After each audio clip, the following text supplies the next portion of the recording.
And now it's like a really special honor for me to introduce our keynote speaker, Dick Clarke. Dick, I've followed your career in the White House, ABC News commentator. I see you regularly. It's a real pleasure, just personally, to welcome you here. It's really my privilege. Richard served in the White House with President Reagan, for both George H.W. Bush and George W. Bush, for President Clinton, who appointed him as National Coordinator for Security, Infrastructure Protection, and Counterterrorism. He's taught at Harvard's Kennedy School of Government. He's an on-air commentator on ABC News, which is where most of us get the opportunity to see you. And he's also chairman and CEO of Good Harbor Security Risk Management.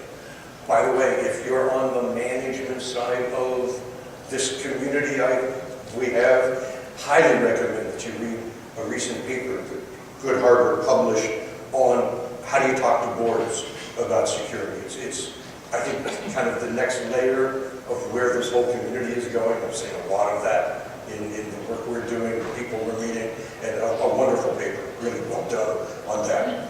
He's also an author, the author of the national bestsellers, Your Government Failed You, Breaking the Cycle of National Security Disasters and Cyber War, The Next Threat to National Security and What to Do About It. You saw the picture of the current book, The Sting of the Drone.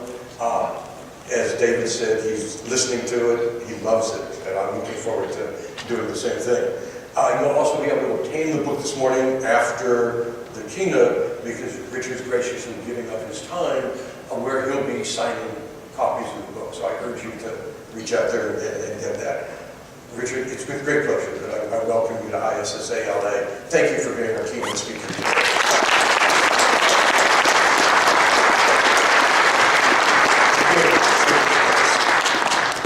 Thanks for that gracious introduction. You did leave a few things out. My service in the Lincoln and Grant administrations. Hey, I hear there's a cybersecurity problem. Have you heard that? Sure. People come up to me, call me, and say, hey, I hear there's a cybersecurity problem. And you may know something about it. Does this happen to you? Yeah, there probably is. They said, well, we heard about Target, and we heard about NSA, and you did something about NSA. And tell us about that cybersecurity problem. When I first started getting these questions, what the heck does NSA have in common with Target? As you may know, I was one of the Five Guys, not the hamburger chain, but the Five Guys that President Obama asked to come in and do a little intelligence security review for him after the Snowden revelations. And so I know something about what happened at NSA. And I've looked into what happened at Target, and you know, there actually are some similarities. There are some things in common. Think about it. NSA is a big government organization. Thanks to Mr. Snowden, you know how big, about $10 billion a year. Target, very, very big retail store. They both spend a lot of money on IT. So they're both big organizations in their business. NSA is probably the biggest in its business in the world. Both spend a lot of money on IT. They both kind of thought they had secure systems. And yet they both, in one way or another, they both got hacked. And they both, as a result of those hacks, suffered enormous damage. Enormous damage. I don't know if you can put a dollar figure on the damage from NSA, but let me tell you, if you're trying to sell Cisco routers or Juniper routers or switches in Europe, if you're trying to sell cloud services in Europe and you're an American company, it's rough going now because everybody in Europe thinks that the American products have backdoors in them. And so they buy Chinese products, which are clearly more secure. Target had a quarter-over-quarter, one year to another, same quarter, loss of 46% of its revenue. 46%. And the CIO was fired, now the CEO is fired. It's probably going to be several $100 million worth of losses that Target will suffer by the time all the lawsuits are over. So they have that in common. They also have in common the fact that they were reliant on insecure vendors or insecure supply chains. For NSA, it was outsourcing a little function, just an unimportant little function, systems administrator, to Booz Allen, and to somebody who had not gone through all of the clearance requirements that an NSA employee would have gone through. And for Target, it was outsourcing the control of their chillers, their refrigerators at their stores to a company called Fazio, which needed online access for diagnostic purposes. And therefore, they let them have online access right through the firewall. Not a good idea. Because as much money as Target had spent on IT security, Fazio probably hadn't. And if you could get into Fazio, you could get in to Target. Because like NSA, Target had this assumption that if you were inside the network, well, you belonged there. You know, we'll keep the bad guys out of the network with firewalls, and antivirus, And then if somebody gets on the network, well, they're authorized. You know, they can run around, they can look at what they want to look at, they can download 1.7 million top secret code for documents. Both Target and NSA, although they would never admit it, prior to the incidents or after the incidents, both of them had, in effect, a perimeter mentality. And once you were in, you could do a lot of damage. You could run around the network, and there was not a lot to see that or a lot to stop that. And neither Target nor NSA had a breach plan. Neither one of them was really ready for when the excrement hit the fan. Now, there was a lot of excrement hitting the fan. Neither one of them was prepared to handle that. And that makes the problem 10 times worse.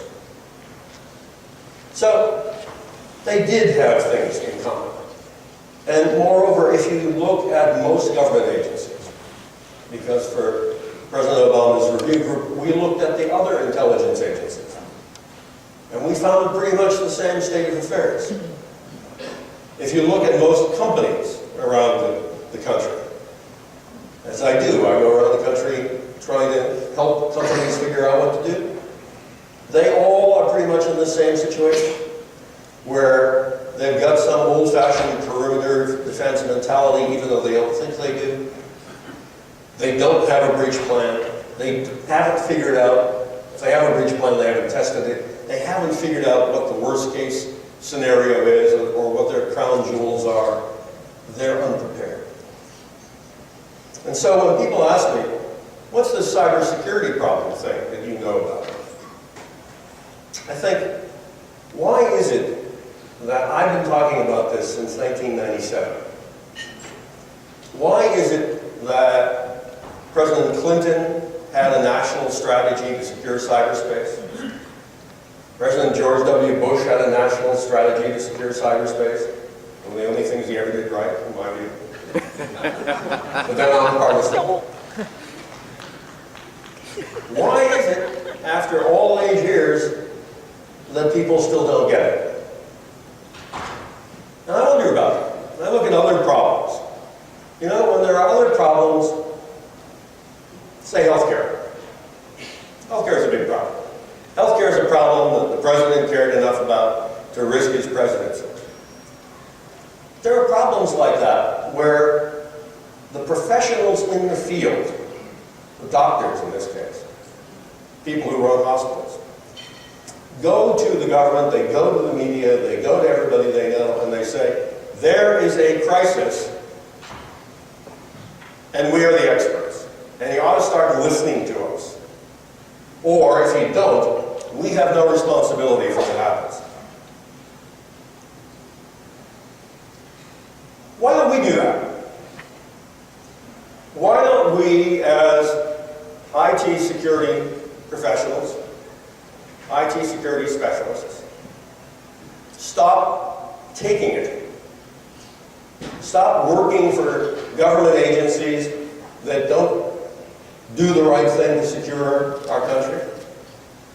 Stop working for CEOs and boards and companies that aren't doing enough to secure their data. Why don't we collectively get together and decide what our demands are? No, think about it. Remember Martin Luther during the Reformation? The Reformation started in a way when Martin Luther typed out his 99 demands. Typed is probably the wrong word. Probably scrawled his 99 demands and took them in, took a hammer and nail and stuck them on the door of the cathedral. Why do we do that? Why don't we, as IT security professionals, get together and figure out some simple demands that even our bosses can figure out, that even the Congress could understand? And then say to them, if you don't do these things, folks, don't expect us to clean up the mess. Don't expect us to be able to secure your corporate network. Don't expect us to be able to secure your government network. Don't expect the country to be able to defend itself against cyber attack if you don't do these things. It's worth a try. Nothing else has worked. Having cybersecurity strategies hasn't worked. Trying to get the Congress to pass cybersecurity legislation hasn't worked. The only thing that Congress has passed lately are pieces of legislation naming post offices after themselves. No, that's true. The majority of bills that have gone through the Congress this year are bills that rename post offices. So, began thinking, if we were going to do a list of demands and go up to the Congress, every congressman's door and nail it on their door, or go up to every CEO's suite and nail it on their suite door, what might those demands be? I don't have a good list. I have a list. And I'll go through it with you. But I want you to think about it too. I want you to think about what should that relatively short list, because these people had ADD, relatively short list be. So let me run through my list and tell me what you think. Some of these are for companies and some of these are for government. Let's start with the government. And by the way, there will be 12 demands on this list. It's nice and short. First demand of the government: start training IT security people. Start having, at the community colleges throughout our country, 2-year programs funded with qualified, certified people training them, with money for students who needed to go to those courses. Let's start increasing the number of IT security professionals. That would make us very different. You know, doctors always try to make sure there are no more medical schools. And lawyers try to make sure there are no new law schools, because they don't want to increase the supply of competition. We, on the other hand, believe, I think, that we need many more of us. We need many more people who can defend companies and can defend government agencies, who are trained and certified. So demand number 1 for the government: train more of us, and train them not only at the college level, but at the community college level, and pay their scholarships if that's necessary. We have a very small program to do that now that I helped to start 15 years ago. Let's blow it up. Let's make it much, much bigger. Second demand of government: when you're buying a product from a company, government contractor. And that's probably 80% of the companies in the United States are selling to the federal government. Or when you are regulating a critical infrastructure company, how about we demand that those companies have CISOs, certified CISOs? You're looking at me like, well, of course they do. No, they don't. Did Target? No. Somebody said when Target happened, well, they're going to fire the CISO. They didn't have one to fire. Most companies don't. So let's demand that companies do that. Number three, let's have the government demand that the ISPs do their job. The ISPs, the backbone carriers, the vendors of the internet, people who bring it to our doors, they could stop an awful lot of what's going on. But they don't. They ship it on. And in some cases, they actually make money by shipping it on. DDoS attacks actually make money for some of the ISPs. Huge volume of data coming down the line.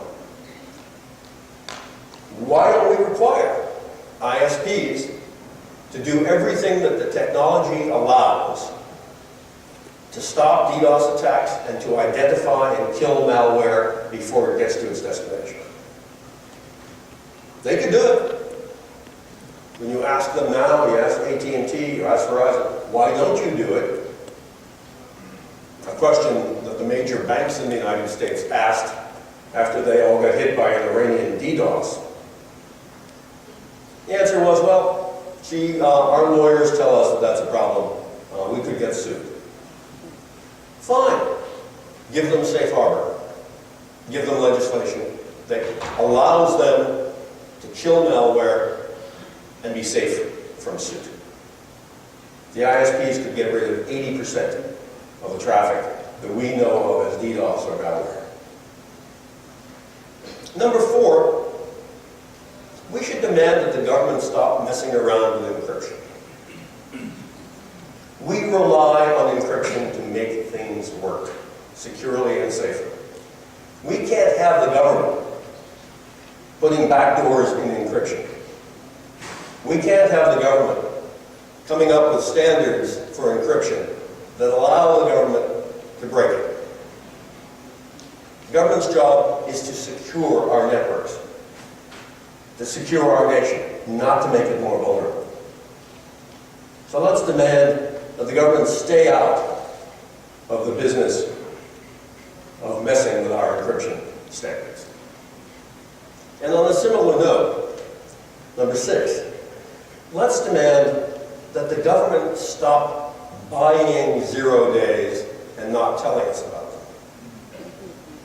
The government has created a black market in 0 days, paying people, paying companies to generate exploits and give them to you. You think if the government knows about those exploits, a responsible way that allows us to patch it quickly, to work with a software vendor, and to come up with that patch and get it out.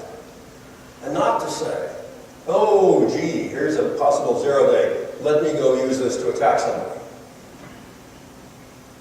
The first job of government is to defend, not to attack. And right now, we are so vulnerable to attacks. Our critical infrastructure is so vulnerable to attacks that when we learn about a vulnerability, our first reaction should be to fix it. That's the role of government. Number six, why don't we have Cyber Command, the new military command, works with NSA, why don't we have Cyber Command defend the United States? That's a novel idea. Not just defend DoD.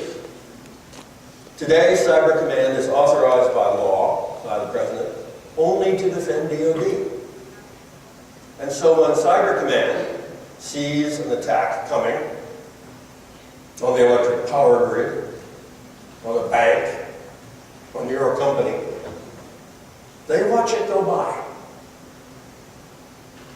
Why instead are they not authorized to stop that attack and to go back and attack the attacker? I talked about that Iranian DDoS. The Iranians went after the 8 major banks in the United States with a level of DDoS that was 10 times higher than anything we had ever seen before. And they knocked offline the online banking services of Bank of America, Citibank, and the 8 next largest banks. And the US government watched it go by. That's crazy. We've built Cyber Command.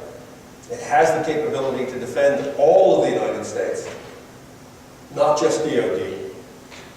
Let's authorize it, let's unleash it to defend our critical infrastructure. Finance, electric power, the whole 9 yards.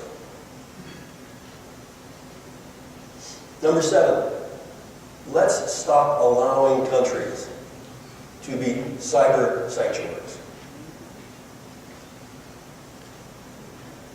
We know today that if your company is attacked, money is stolen, that money is probably moved through a series of hops to someplace in Eastern Europe or the former Soviet Union. We know when intellectual property and R&D information is stolen, it usually ends up in 1 of 2 places, either China or Russia. What happens when the FBI, you call the FBI, or you call Secret Service, which has concurrent jurisdiction, you call them in, they do the investigation, they get warrants, they trace the attack back, and it ends up in Moldova. It ends up in Ukraine. It ends up in Belarus or Romania. What happens? The answer is nothing happens. Because when the United States government goes to those governments and asks them for help, asks them to arrest somebody, 99% of the time, 99% of the time, they don't. Wonder why? Could it be that they're on the take? Could it be that the police in Romania are actually maybe in on it? Cybercrime pays because almost nobody gets arrested for cybercrime. Because most of the major cybercrime that occurs from cyber sanctuary countries. And what do we do about it? Well, in many cases, we continue to give them aid. Economic aid, trade benefits, all sorts of goodies. Why don't we start saying to those cyber sanctuary countries, unless you stop this, unless you stop crime coming into our country from your country, there will be consequences. And there's a whole long list of consequences there could be. Those, I think, are a reasonable starting point for demands on the government. 7 things we could demand of the government. What about companies? What should we demand of the CEOs and the boards of the companies that we work for and rely on and do business with? How about first, we demand you have a CISO. It's a good starting point. And that CISO be certified. That maybe you, Mr. CEO, should meet with that person quarterly. That would be a good start. There's one very large IT firm up in Silicon Valley. When I was in the White House, I went around to all of these large companies and asked to meet with the CEO. I went to this one gigantic software company up there, and the CEO, a famous name I can't use, famous name guy came to the meeting, and so did his CISO. It was a good meeting. After the meeting, he left, and the CISO said to me, "Thank you for coming. I've never met him before." No, he was out sailing. So maybe we should demand of companies that there is a CIO, that the CISO brief the CEO quarterly and brief the board maybe semi-annually And maybe we should demand that that CISO not report directly to the CIO.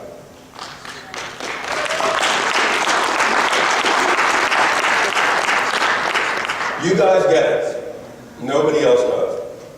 No board of directors does, no CEO does. When I suggest to them, you know, the CISO can't be reporting to the CIO or this will never work, it takes like a half an hour to explain our thought. I'm not going to do that, you got it.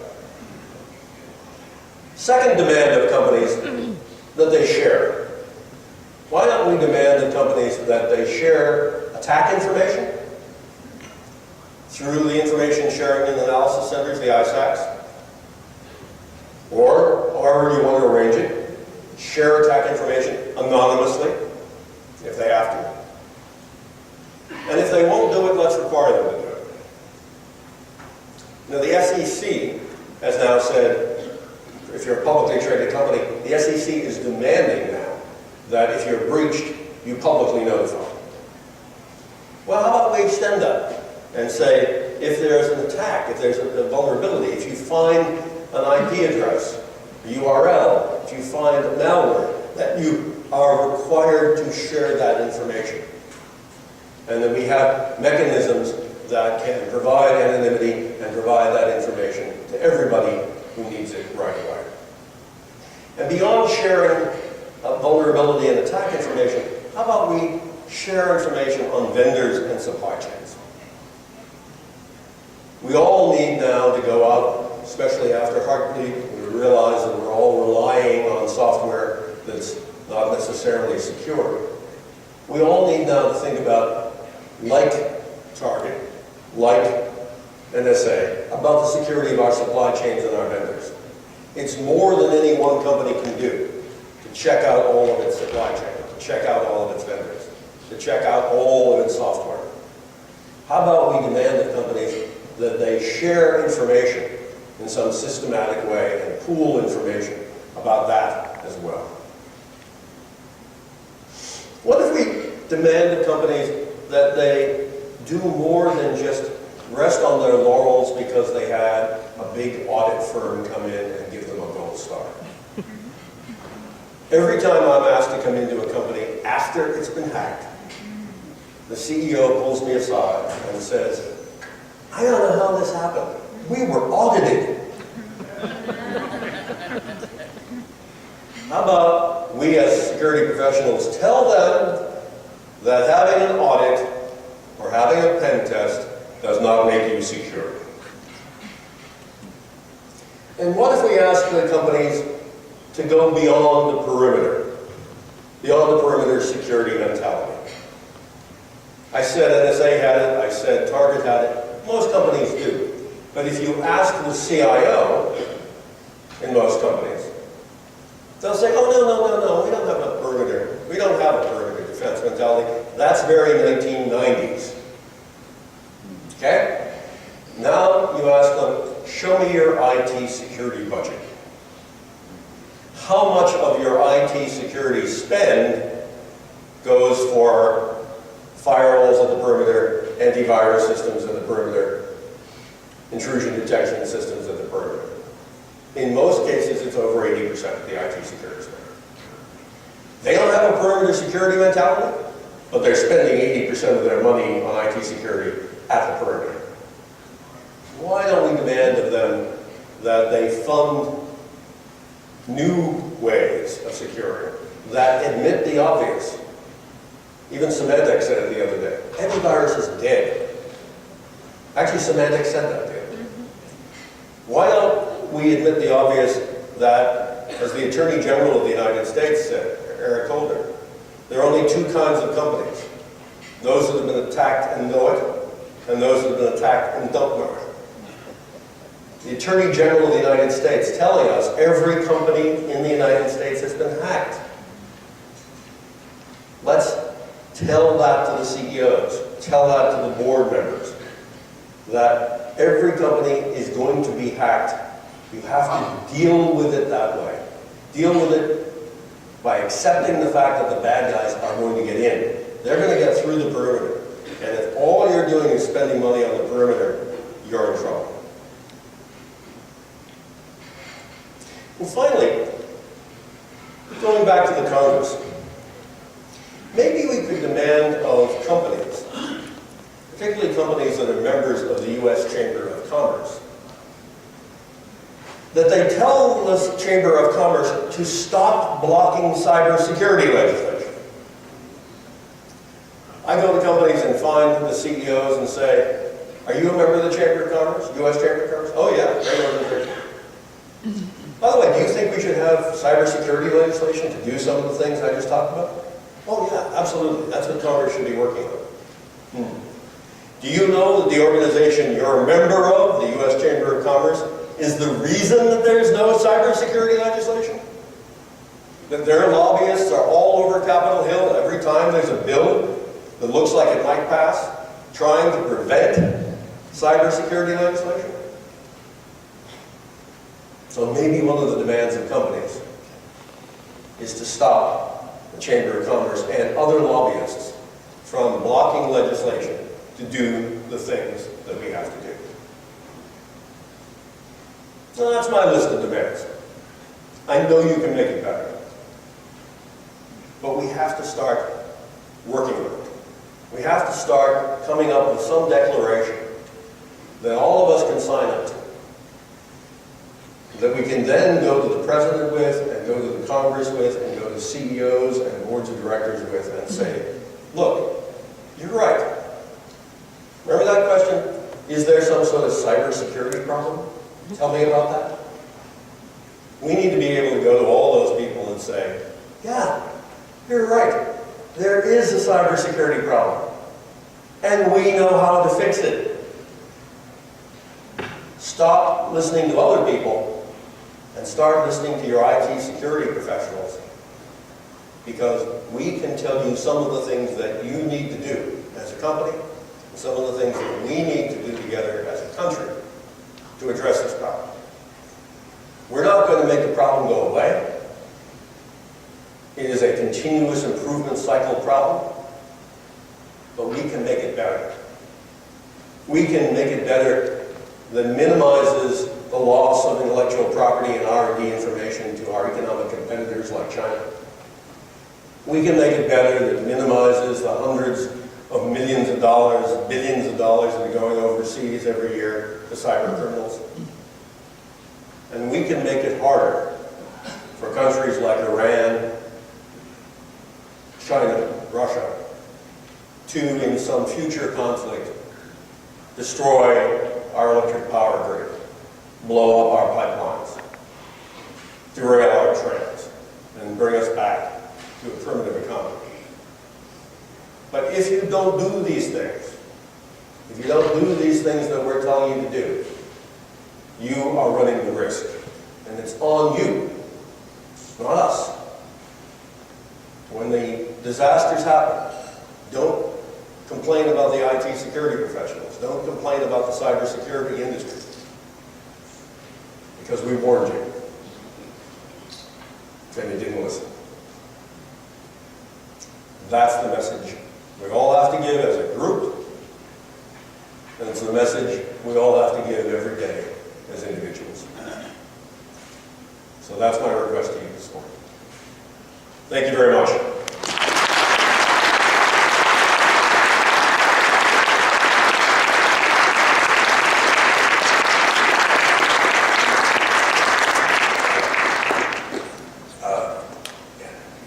Without knowing that I used the word inspired in my opening remarks, and you truly did. May I thank you so much for that.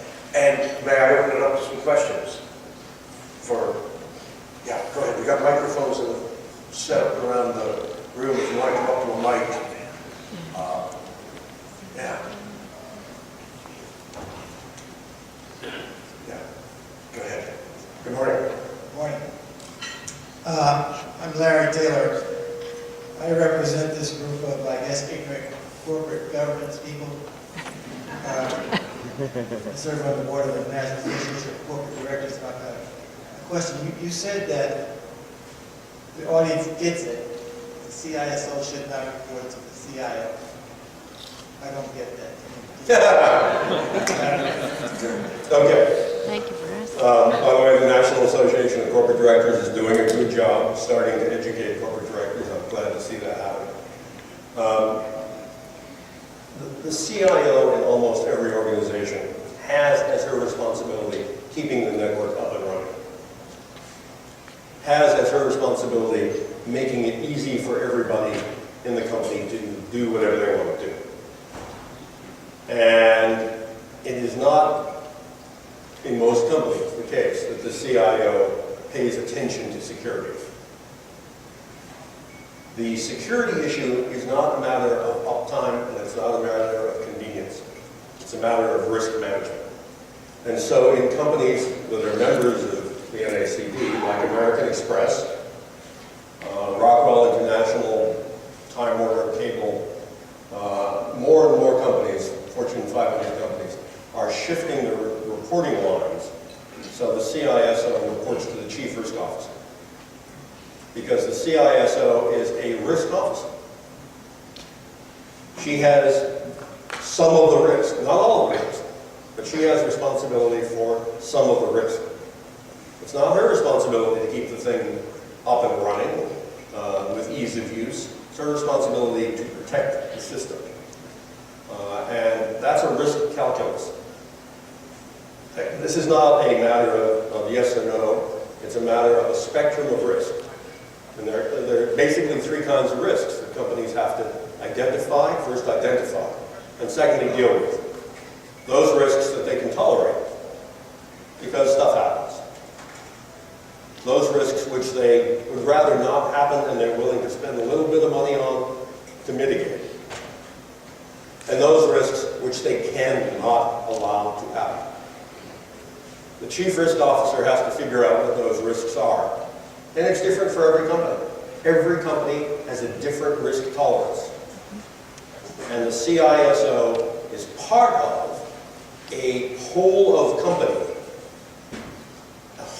companies experience to identify those risks and then put them in those three buckets of what can I accept, what do I want to mitigate, and what can I not have happen. That's not the job of the CIO. And CIOs typically are not trained to do it. So it's fine to have the CIO involved in the discussion, but to have the CIO telling the person in charge of IT security, no, that doesn't cut it.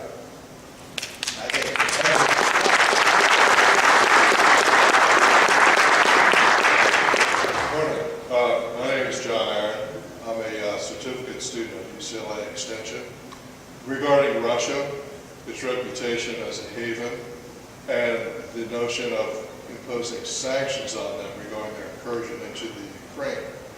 My question is, does the President, on his own authority, have the right or the ability to implement certain procedures such as you've been advocating without having to wait for legislation? And if he does have it, is it? The President has a lot of authority without the Congress. The President has the authority under the Intelligence Act to commit something called covert action. The President has the authority to say, I hereby certify in a classified document that fill in the blank X is a threat to the national security of the United States. And therefore I authorize the CIA or the NSA or whoever it is to take action against them. The President could do that today against cyber criminals. The President could today say cyber criminal cartel in Romania, in Moldova, wherever, is a threat to the economic security and national security of the United States, and I authorize whatever agency to take it out. He can do that today. Thank you. By the way, if he does that, you know, they're going to do something back. Two questions, if I may. One is, you mentioned having a certified or qualified CISO. What is that? We don't have any qualifying or certifying body at this point in time. And two, cyber security is a very changing world because of the changing threat. how does legislation, provide the guidance that can deal with that changing threat? So let me answer the second one first. How does legislation deal with the changing threat? Legislation should not tell us how to architect our networks. Right? What legislation can do is require some of the things that I suggested. It can increase spending for IT security training. It can demand that ISPs kill malware. A lot of the things I suggested require legislation. Now, as to how do we certify CISOs, there ought to be a universally accepted certification of CISOs, just as there is of lawyers, doctors, and auditors. We can build on the CISSP, but there ought to be one certification that everybody accepts, and you should not be in a job like that unless you have that certification. And just as companies wouldn't think of not having general counsel, companies shouldn't think of not having a certified CISO. Thanks very much. Thank you. Last question. Last question. Yeah. I have an odd little question by way of the list, but my odd little question is I'm a software developer and I have many clients, and I've observed over the years that many of my clients don't know where their jewels are. Right. So I have, for instance, software on somebody's desk. Is that been your experience with CIOs, that they don't have any idea where their jewels are? So what I do with companies that I consult with is I come in, I do a discovery process to figure out where the crown jewels are. And I'll typically get one set of answers from the CEO and a very different set of answers from the guy on the loading dock with the forklift. And they're both right. But you just have to do a discovery process. I started this in government. We went around to every cabinet agency and asked them what their crown jewels were. We started with the Commerce Department because I thought that would be easy because I didn't think they had any. And we asked the Secretary of Commerce at the time, and he said, I don't know. Which kind of confirmed my suspicion. But then we started wandering around the Commerce Department, and it turns out they had a few little things that they ran, like the atomic clock, and the Hurricane Warning Center, and the Tsunami Warning Center. But there were a few things that were probably national crown jewels that the Department of Commerce had. So you're right. People don't typically know. No one in an organization will know everything. That's why you need this whole of company, a whole of organization approach to identify what the crown jewels are. I just want to iterate, there is a sister organization that we belong to, ISSA-LA, that has a Certified Information Security Manager program, and it is a global organization as ISSA is, and they have other certifications, and they just started, just last week, a cybersecurity nexus position or site on their website, and they're actually training entry-level security professionals, and they're starting at EuroCax and the security conference in September in Las Vegas, and they're going to have programs to teach entry-level security professionals. That is exactly what we need, and what we need is for state governments and federal governments to say, just as they do for lawyers and auditors and doctors, you have to have that kind of certification in order to do this stuff. Thank you very much.